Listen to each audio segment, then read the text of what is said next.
മുഖ്യമന്ത്രി എന്ന നിലയിൽ പിണറായി വിജയന്റെ പ്രവർത്തനത്തെക്കുറിച്ചുള്ള അഭിപ്രായം ആണ് ഇന്ന് നമ്മൾ നോക്കുന്നത്. ഇന്നലെ സർക്കാരിനെ കുറിച്ചുള്ള ചോദ്യമായിരുന്നു.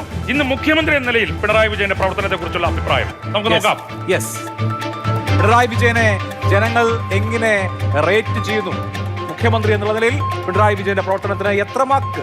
മികച്ചത് 34.62% പേർ മികച്ച പ്രവർത്തനമെന്ന് പറയുന്നു. ശരാശരി എന്ന് 28.29%.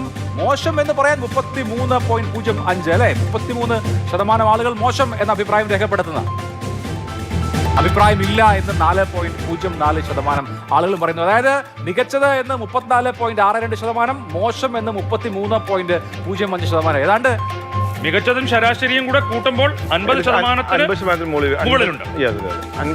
അത്ര വലിയ ആന്റി ഇൻകംബൻസി 10 വർഷം ഭരിച്ച ഒരു മുഖ്യമന്ത്രിയെ സംബന്ധിച്ച് പറയുമ്പോൾ വലിയ 34.62% പേർ മികച്ച അഭിപ്രായം പറയാന്ന് പറഞ്ഞാൽ ഒരു പരിധിവരെ ആ മുഖ്യമന്ത്രി പ്രദാനം ചെയ്യുന്ന മുന്നണിയെയും പ്രവർത്തകരെയും തൃപ്തിപ്പെടുത്താൻ അദ്ദേഹത്തിന് കഴിഞ്ഞിട്ടുണ്ട്.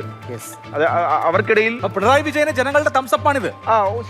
ഉറപ്പായിട്ടും ഒരു മികച്ച ശരാശരി കൂടെ കൂടുമ്പോഴത്തേക്ക് ഒരു എബോ ആവറേജ് പെർഫോമൻസ് കാഴ്ചവെക്കുന്ന മുഖ്യമന്ത്രിയാണ്. മാത്രമല്ല പറയുന്ന ആളുകളിൽ പ്രതിപക്ഷത്തുള്ള എല്ലാവരും ഉണ്ട്. UDF-ഉം BJP-യും എല്ലാവരും കൂടി ചേർന്നതാണ് 33% എന്ന് പറഞ്ഞ മോശം എന്ന് പറഞ്ഞത്. അതിനകത്ത് നമുക്ക് അഭിപ്രായമില്ല എന്ന് പറഞ്ഞ മാത്രമേ ഉള്ളൂ.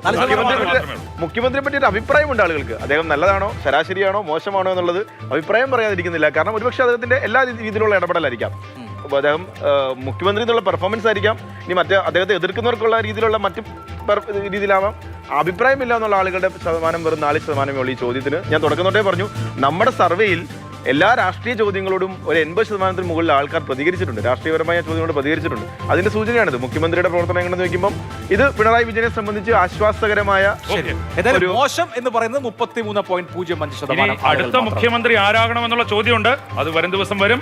അതിനോട് ജനങ്ങൾ എങ്ങനെയാണ് പ്രതികരിച്ചതെന്നുള്ളത് നമുക്കറിയാം. അത് ഇന്നില്ല, അടുത്ത ദിവസം.